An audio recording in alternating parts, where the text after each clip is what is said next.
और सबसे पहले बात शादनगर मामले की।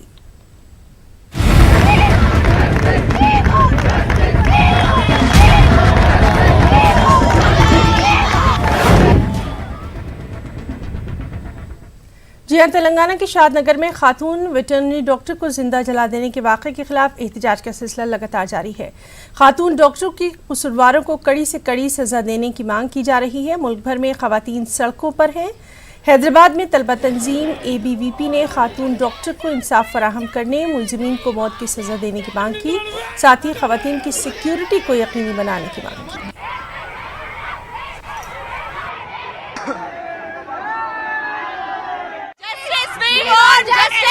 लेकिन किस तरह का जस्टिस? जस्टिस का मतलब क्या है? क्या कानून? तो वो तो through the court of law वो प्रोसेस होगा ना। आप कोर्ट के प्रक्रिया, कोर्ट की प्रोसीजर के थ्रू ये होगा। ये गवर्नमेंट के प्रोसीजर ही होगा। ये हैंग करना है, इसको जेल में नहीं रखना है, इसको निर्भया चट्टम हैंग करना है। चार के चारों बलात्कारियों को तुरंत फांसी देनी चाहिए। वो लोग जीने के हकदार नहीं है। जो जानवरों से भी ज्यादा बदतर हरकतें करते हैं, ऐसे लोग समाज में रहने के हकदार नहीं है, ऐसे लोग जीने के हकदार नहीं है। कि कॉन्स्टिट्यूशनल वे में इंडियन पीनल कोड हमारी जिस तरीके की बातें कहती है, एक संवैधानिक तरीके से न्याय मिलना चाहिए हर एक छात्रा को। हमारा वही एकमात्र लक्ष्य है कि उनको फांसी की सजा सुनाई जानी चाहिए। जनता में आक्रोश, और आपको मेरे पीछे की भीड़ में पीछे खड़ी हुई लड़कियों में देख सकते हैं कि कितना गुस्सा है उनके अंदर आज इस बात को लेकर। खातून वेटरनरी डॉक्टर की मौत के खिलाफ गली से लेकर दिल्ली तक एहतजाज जारी है। मुल्क भर में लोग सड़कों पर हैं। दिल्ली में भी तलबा और दीगर तंजीमों ने जमकर एहतजाज किया। जंतर मंतर पर धरने पर बैठे तलबा ने मुजरिमीन को सख्त से सख्त सजा देने की मांग की। खातून वेटरनरी डॉक्टर के कातिलों का एनकाउंटर करने का मुतालबा किया जा रहा है। कांग्रेस पार्टी के senior leader V Hanumanth Rao की क़यादत में महलूक खातून वेटरनरी डॉक्टर की याद में हैदराबाद के इलाके पीपल्स प्लाजा नेकलेस रोड पर कैंडल रैली निकाली गई। मीडिया से बातचीत में कांग्रेस लीडर ने कहा कि पुलिस की लापरवाही की वजह से यह हादसा पेश आया। उन्होंने मुस्तकबिल में इस तरह के वाक़यात पर रोक लगाने के लिए सख्त कानून लाने का मुतालबा किया।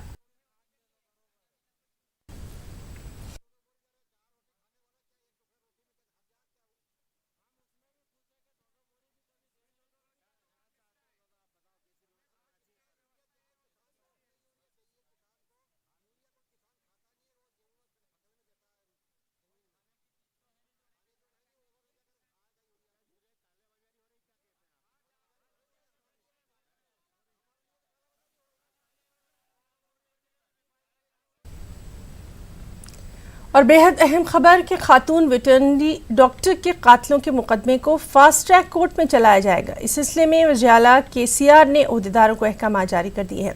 वज़ीर-ए-आला ने इस केस की सुनवाई जल्द से जल्द मुकम्मल करते हुए मुलजिमीन को कड़ी से कड़ी सजा देने पर जोर दिया है। वाज़ेह है कि वरंगल में एक नाबालिग बच्ची के कत्ल के बाद फास्ट ट्रैक कोर्ट कायम करते हुए 56 दिनों में फैसला सुना दिया गया था। इसी तर्ज पर खातून वेटरनरी डॉक्टर की केस की सुनवाई भी जल्द मुकम्मल करने की वज़ीर-ए-आला ने हिदायत जारी की है। इस मौके पर वज़ीर-ए-आला ने कहा कि खातून वेटरनरी डॉक्टर के घर वालों को हर तरह की इमदाद फराहम की जाएगी।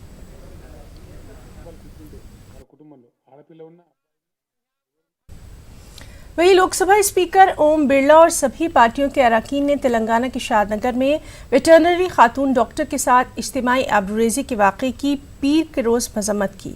हुकूमत ने ऐवान को यकीन दिलाया कि ज़ीरो टॉलरेंस की पॉलिसी पर काम करते हुए ऐसे वाक़यात को दोहराए जाने से रोकने के लिए कानून में ज़रूरी तब्दीली करने के लिए वो तैयार हैं।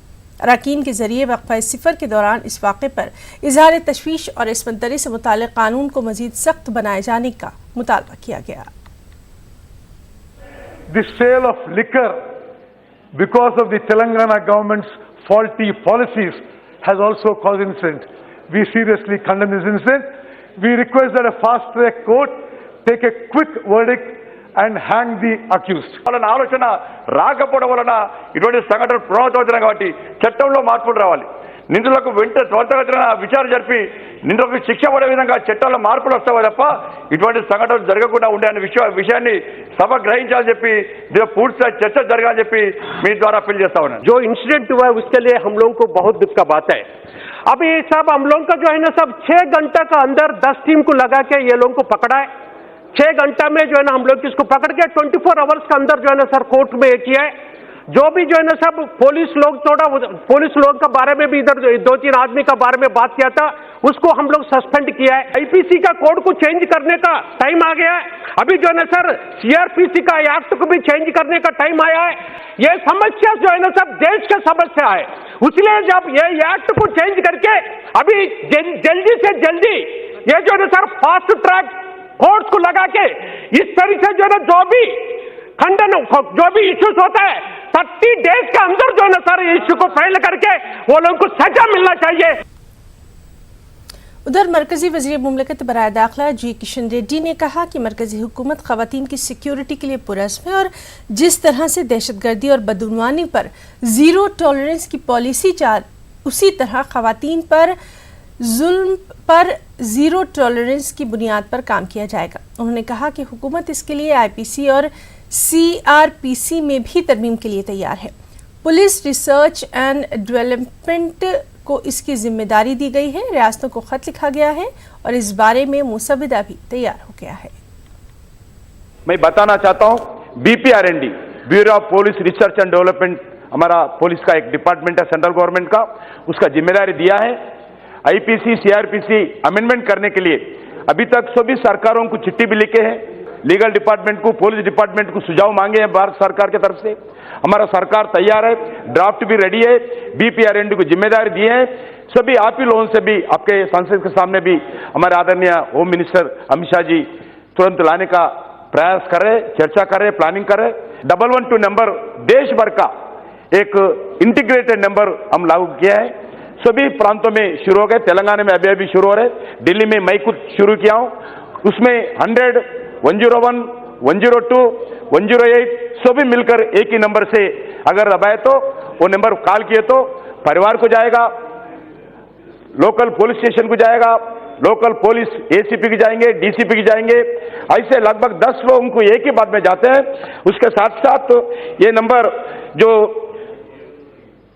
ट्रैक द्वारा, सैटेलाइट के द्वारा जिधर भी हो, किधर है, कितना दूर है लड़की, नहीं तो बच्चे कितने दूर है, जो हेल्प चाहते हैं वो कितना दूर है, वो सभी लोगों को मालूम पड़ता है। इसका नंबर आने कल परसों क्वेश्चन भी है, कल क्वेश्चन में पूरा डिटेल बताऊंगा मैं। महिलाओं के ऊपर अत्याचार पर भारत सरकार, नरेंद्र मोदी सरकार जीरो टॉलरेंस के साथ हम काम करेंगे। धन्यवाद। आप क्या बोलना चाहते हैं? और इस मौके पर मरकजी मुमलिकती वज़ीर दाखिला जी किशन रेड्डी ने कहा कि शादनगर मामले की समाअत फास्ट ट्रैक कोर्ट में की जाएगी। मरकजी हुकूमत कसूरवारों को जल्द से जल्द सजा दिलाना चाहती है। हो सकती है उतना सजा मिले, उसके लिए फास्ट ट्रैक कोर्ट का भी व्यवस्था किया है। सेपरेट कोर्ट में उसके वो लोग इस केस का सेपरेट प्रोसिक्यूट होगा, जल्दी से जल्दी सज़ा मिलना चाहिए। इसके लिए स्टेट गवर्नमेंट पूरा तैयार कर रहे, सेंट्रल गवर्नमेंट के द्वारा जो भी हम हेल्प चाहिए पूरे देने को हम तैयार है। फोरेंसिक लैब, उसमें टेस्ट के लिए बहुत समय लगता है, उसके लिए भी हमारा सेंट्रल गवर्नमेंट के लैब तुरंत स्पीडी टेस्ट रिपोर्ट देने के लिए भी हम स्टेट पुलिस को एक्सटेंड किया है। हैदराबाद में हमारा सेंट्रल गवर्नमेंट है, इधर चंडीगढ़ में भी सबसे बड़ा अच्छे लैब है हमारा forensic lab, state of art का है, उसमें भी जल्दी टेस्ट करा के जितना जल्दी हो सकते हैं उसका सजा मिलना चाहिए। यही हमारा केंद्र सरकार का हमारा दृष्टिकोण है। तो सेवा करते हैं मगर एनिमल्स भी ऐसा नहीं करते हैं। एनिमल से ज़्यादा आदमी आज एक दुर्मार्ग बनकर ये काम किया है, इसके लिए उनको कोई क्षमा देने का सवाल ही नहीं है। मैं पूरे एडवोकेट समुदाय से भी बातचीत किया हूँ, कोई एडवोकेट भी उनको पक्ष में खड़ा न होना चाहिए कोर्ट में, ये मेरा अनुरोध है व्यक्तिगत रूप से। राज्यसभा के चेयरमैन एम वेंकैया नायडू ने खातून वेटरनरी डॉक्टर की आबरूरेजी के बाद जलाकर मारने के वाक़े पर गहरी तशवीश का इजहार किया और कहा कि मुल्क में इस तरह के वाक़यात को सिर्फ कानून से नहीं रोका जा सकता, बल्कि इस तरह के मसाइल का हल सभी को सियासत से ऊपर उठकर और साथ मिलकर ही करना होगा। ख़वातीन की सलामती से मुताल्लिक़ मसाइल और पहलू सभी अरकान के सामने हैं, इनके जवाब और हल सभी को सियासत से ऊपर उठकर करना है। उन्होंने कहा कि सिस्टम में खामियां ज़रूर हैं, पुलिस इंतजामात में भी कमी है। इस तरह के मसाइल पर फिर से संजीदगी से गौर खौस करके ही इसका हल निकालना चाहिए। सभी पहलू हमारे सबके सामने आए। और इसलिए इसका कोई जवाब देने का भी समाधान, जवाब न्यायपालिका, जवाब सरकारें, जवाब हम सब लोग मिलकर इसका जवाब देना है और कोई विकल्प नहीं है। केवल कानून बनाने से ही काम नहीं होगा, ये सबको मालूम है। और सजा देने के बाद भी क्या हो रहा है हम लोग देख रहे, तो वो भी एक पहलू सामने आया। Appeal, mercy. Can anybody think of having mercy to such people? And why? Because of some practice is there for years together, that process, and then state government to appeal, then next central government to appeal, then home ministry, then president, all these things. We should really think about it as a change in our legal system, in our judicial system. Thirdly, about we are discussing it today not because of it happened in Hyderabad alone. Let us not do any mistake of attributing to one state or one city or one incident. Incidents are happening in different parts of the country. And also let us not attribute it to one regime or other, because it's also happening. It's a societal weakness. It's a societal disease. It is some certain lacuna in our systems, both legal as well as in our police systems. Otherwise, how can anybody justify saying that this is not my jurisdiction? This is not the first time. Even in other cases also, people have responded in such a manner, though there is a clear direction from the Supreme Court. And then about the fast track courts. Fast track court एक समाधान है, मगर fast track court के बाद क्या है, वो प्रक्रिया है ना, जो next appeal, next appeal, next appeal. Then another issue is about the age. I would appeal to the country, to politicians, to political parties, members, to cutting across. There is again an argument, ये तो juvenile है, इनको मालूम नहीं वो क्या कर रहे हैं वगैरह. इसके बारे में भी सर गंभीरता से हम सब लोग रिविजिट करना चाहिए. जो दुष्कृत्य और अकृत्य कर सकते हैं उनको उम्र से क्या लेना देना है. इस विषय के बारे में भी गंभीरता से हम लोग सब मिलकर सोचना चाहिए. मैं पहले भी बताया था, आज भी उसको रिपीट करना चाहूँ. What is required is not a new bill. What is required is political will, administrative skill, and then change of mindset, and then go for the kill of the social evil.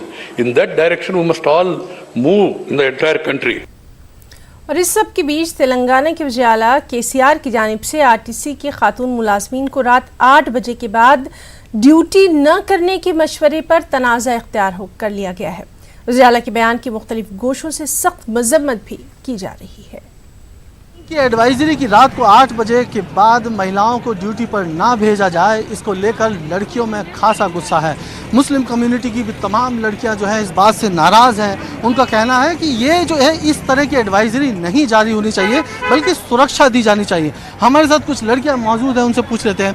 आप क्या कहेंगे, जो CM की advisory है क्या वो सही है? बिल्कुल भी गलत है. अगर 8 बजे के बाद महिलाएं काम नहीं कर सकती, इसका ये मतलब है कि सीएम गर्ल्स की प्रोटेक्ट नहीं कर सकते. 8 बजे के बाद क्या ज़रूरी है महिला 8 बजे के से पहले घर में दाखिल रहे, घर में रहे?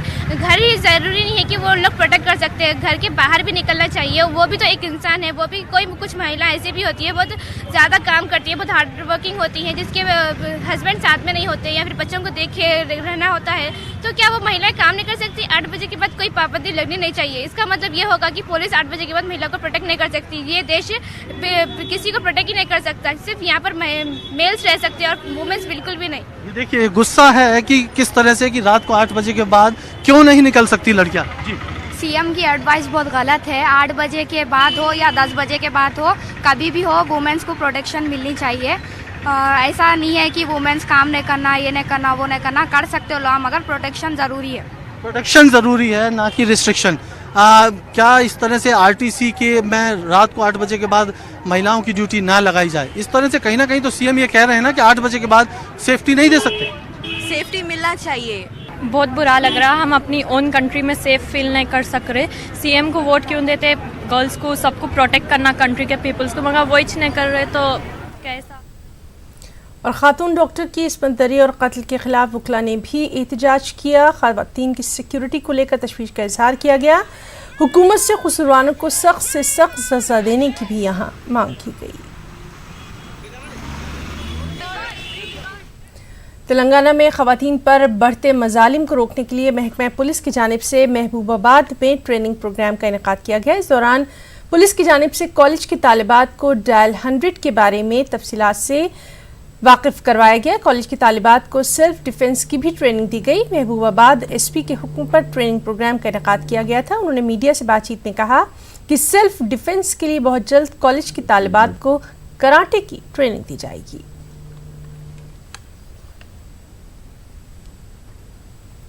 गुज़िश्ता महीने हैदराबाद के नवाही इलाके अब्दुल्लापुर मेट की तहसीलदार को उसके दफ्तर में उनके चेंबर में घुसकर पेट्रोल डालकर जिंदा जला देने के वाक़े में खातून तहसीलदार को बचाने की कोशिश में झुलस जाने वाले अटेंडर की भी मौत हो गई है। वाज़ेह है कि एक शख्स ने खातून तहसीलदार विजया रेड्डी पर पेट्रोल डालकर उन्हें जिंदा जला दिया था। इस मौके पर उस अटेंडर और रेड्डी के कार ड्राइवर ने उनको बचाने की कोशिश की थी। इसमें कार ड्राइवर की इलाज के दौरान मौत हो गई थी। इस सनसनीखेज वाक़े के फौरी बाद चंद्राया नामी इस अटेंडर को इलाज के लिए कंचनबाग के एक प्राइवेट अस्पताल मुंतकिल किया गया।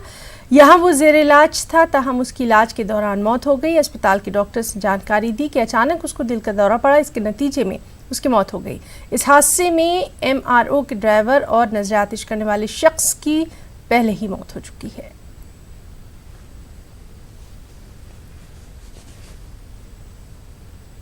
कुछ और अहम खबरें भी। तेलंगाना के वजीर इंफॉर्मेशन टेक्नोलॉजी के तारक रामाराव ने हैदराबाद में एंटेल कंपनी के डिज़ाइन एंड इंजीनियरिंग सेंटर का इफ्तिताह किया। इस सेंटर में नई नस्ल की कंप्यूटिंग और कम्युनिकेशन टेक्नोलॉजी डिज़ाइन की जाएगी। ये सेंटर 3 लाख मुरब्बा फीट, 6 मंजिला और 1500 अफराद के बैठने की गुंजाइश पर मुहित है।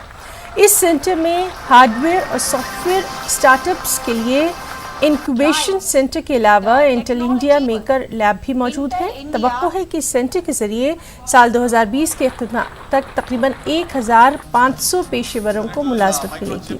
इस सेंटर का मकसद वाइड एप्लीकेशंस के लिए डेटा का तज्जिया करना है। KTR ने इस मौके पर कहा कि तेलंगाना इलेक्ट्रॉनिक्स और सेमीकंडक्टर की इंडस्ट्री में बेहतर सलाहियत वाला मरकज़ है। उन्होंने इस नई शुरुआत पर एंटेल कंपनी को मुबारकबाद पेश की और कहा कि एंटेल के world class design and engineering centre से कंप्यूटिंग टेक्नोलॉजी इनोवेशंस में इजाफा होगा।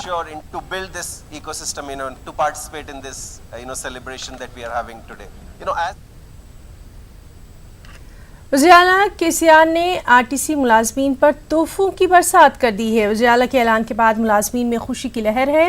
वज़ीर-ए-आला ने हड़ताल के दिनों की भी तनख्वाह देने के अलावा कई और अहम ऐलानात किए, लेकिन मुसाफिरों के लिए किरायों में ज़रूर इजाफा कर दिया।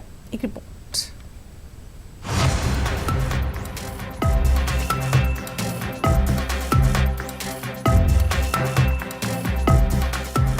वज़ीर आला के चंद्रशेखर राव RTC मुलाजमीन पर मेहरबान हो गए। उन्होंने प्रगति भवन में मौजूद मुलाजमीन को जज्बाती कर दिया। मुलाजमीन को इस बात की तवक्को नहीं थी कि चीफ मिनिस्टर की जानिब से ऐलानात की बारिश होगी। रियासत के तमाम डिपो से ताल्लुक रखने वाले 500 से जायद RTC मुलाजमीन से वज़ीर आला KCR ने बातचीत की। इस दौरान KCR ने माह सितंबर की तनख्वाह देने के अलावा 55 दिनों की हड़ताल की भी तनख्वाह देने का ऐलान किया। साथ ही वज़ीर आला KCR ने हर साल RTC को 1000 करोड़ रुपए बजट मख्तस करने का भी ऐलान किया। मुलाजमीन से मुलाकात के दौरान वज़ीर आला ने वजीफे की उम्र को 58 से बढ़ाकर 60 साल करने का ऐलान किया। हड़ताल के दौरान खुदकुशी करने वाले मुलाजमीन के अफराद खानदान में एक शख्स को सरकारी मुलाजिमत देने और 2 लाख रुपए एक्सग्रेशा देने का भी ऐलान किया। वज़ीर आला ने RTC मुलाजमीन को सिंगारेनी मुलाजमीन की तर्ज पर बोनस देने का भी ऐलान किया। मुलाजमीन को मुलाजिमत की जमानत भी दी गई।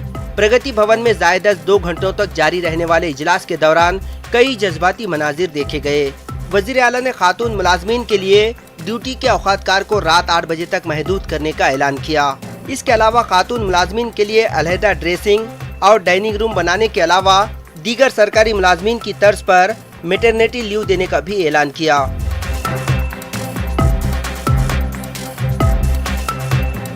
पचपन दिनों की हड़ताल के बाद तेलंगाना में ट्रांसपोर्ट निजाम बहाल हुआ। हुकूमत ने RTC मुलाजिमीन पर इनामात की बारिश करते हुए अपनी मेहरबानी दिखाई। क्या आम आदमी पर माली बोझ आयद करने के लिए RTC मुलाजिमीन की हड़ताल एक दिखावा थी, जिसकी सजा किरायों में इजाफे के तौर पर आम आदमी को दी जा रही है? अब मुसाफिरीन ही इसका फैसला करेंगे। Bureau report, news 18 Urdu. जी हां, तेलंगाना आरटीसी बस के किरायों में आज से इजाफा हो गया है। बस किरायों में फी किलोमीटर 20 पैसे का इजाफा किया गया। माली बहरान से दो चार आरटीसी की बका के लिए हुकूमत ने बस किरायों में इजाफे का ये फैसला लिया। इसके सबब आरटीसी को सालाना 750 करोड़ की इजाफी आमदनी होगी। वाज़ेह है कि आरटीसी मुलाजमीन 55 दिनों की हड़ताल के बाद 29 नवंबर को ड्यूटी पर रुजू हुए हैं। बालापुर पुलिस स्टेशन के रूबरू खुदकुशी की कोशिश करने वाले एएसआई की मौत हो गई है। चंद दिन पहले एएसआई नरसिम्हा ने एसआई की हिरासानी से तंग आकर पुलिस स्टेशन के रूबरू खुदकुशी की कोशिश की थी और इसी के बाद उन्हें डीआरडीओ अस्पताल में मुंतकिल किया गया था। आज इलाज के दौरान एएसआई नरसिम्हा की मौत हो गई। सीआई ने नज़्म व नस्क में नाकामी का इल्ज़ाम आयद करते हुए एएसआई के खिलाफ शिकायत की थी। इसके बाद एएसआई का ट्रांसफ़र कर दिया गया था।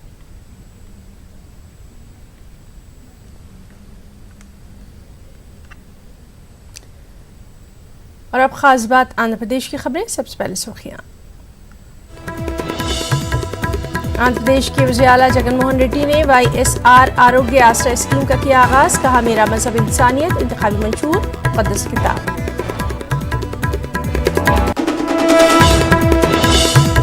आंध्र प्रदेश के सरकारी स्कूलों को तेलुगु मीडियम करने की मुखालिफत। सदर जनसेना पवन कल्याण ने तेलुगु को खत्म करने का जगन हुकूमत पर लगाया इल्जाम।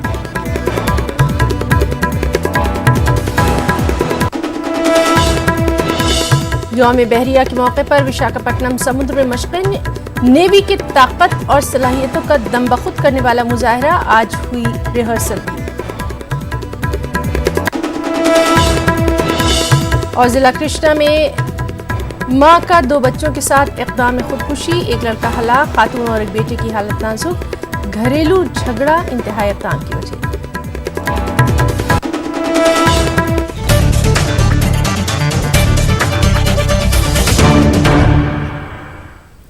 आंध्र प्रदेश के वज़ीर आला वाईएस जगनमोहन रेड्डी ने गुंटूर में वाईएसआर आरोग्य आश्रय स्कीम का आगाज़ किया है। इस स्कीम के तहत मरीजों को हर महीने 5000 मुआवजा हुकूमत की जानिब से दिया जाएगा। इस मौके पर जगनमोहन रेड्डी ने अपोजिशन की जानिब से मजहब को लेकर की जा रही तनकीद पर कहा कि उनका मजहब इंसानियत है, इंतखाबी मंशूर, मुक़द्दस किताब। तेलुगु फिल्म अदाकार और सदर जनसेना पार्टी पवन कल्याण ने रियासती हुकूमत पर तेलुगु को ख़त्म करने का इल्ज़ाम लगाया। उन्होंने एक बार फिर एपी के सरकारी स्कूलों में अंग्रेज़ी ज़रिया तालीम की सख्त मुखालिफत की और कहा कि तालीम मादरी ज़बान में ही दी जानी चाहिए। उन्होंने इस मामले पर बड़ी अवामी तहरीक चलाने का भी यहाँ ऐलान किया। वहीं करनूल में नेशनल वीमेंस फ्रंट की जानिब से खातून डॉक्टर की इसपतरेजी के खिलाफ एहतजाज किया गया। इस मौके पर रुकन नेशनल वीमेंस फ्रंट की ज़िलाई सदर ताहिरा सुल्ताना ने कहा कि इस तरह के वाक़यात को रोकने के लिए कड़े कानून बनाने की ज़रूरत है। करनूल में वाईएसआरसीपी की जानिब से खातून डॉक्टर की इसपतरेजी के खिलाफ रैली का भी इनेकाद किया गया। इस मौके पर रुकन असम्बली करनूल हफीज़ खान ने शिरकत की। हफीज़ खान ने कहा कि इस तरह के वाक़यात को रोकने के लिए कड़े कानून बनाने चाहिए। उन्होंने कहा कि हुकूमत आंध्र प्रदेश की जानिब से इस किस्म के वाक़यात को रोकने के लिए कड़े क़वानीन की ज़रूरत है। वाईएसआर कांग्रेस पार्टी के रुकन असम्बली करनूल हफीज़ खान ने कहा कि साबिक़ वज़ीर आला और सदर तेलुगु देशम पार्टी चंद्रबाबू नायडू को ज़िला करनूल का दौरा करने का कोई हक़ नहीं है, क्योंकि उन्होंने अपने दौरे इक़्तिदार में करनूल के अवाम के साथ नाइंसाफ़ी की है। हफीज़ खान ने कहा कि नायडू ने ज़िला करनूल के 5 अरकान असम्बली और 2 अरकान पार्लिमान को भी ख़रीदा था। वहीं करनूल ज़िला अक़लियती बहबूद अफसर शेख मस्तान वली ने कहा कि हुकूमत मुस्लिम अक़लियतों की तामीर और तरक्की के लिए बड़े पैमाने पर काम कर रही है। हुकूमत की जानिब से कुछ नई स्कीमात का भी आगाज़ किया जाएगा। मस्तान वली ने इस मौके पर कहा कि 90 करोड़ रुपए की बजट से हुकूमत इमाम को 10,000 और मौज़िन को 5,000 रुपया एजाज़ियत देने का फैसला कर चुकी है। मार्च से ये तनख्वाहें दी जाएंगी।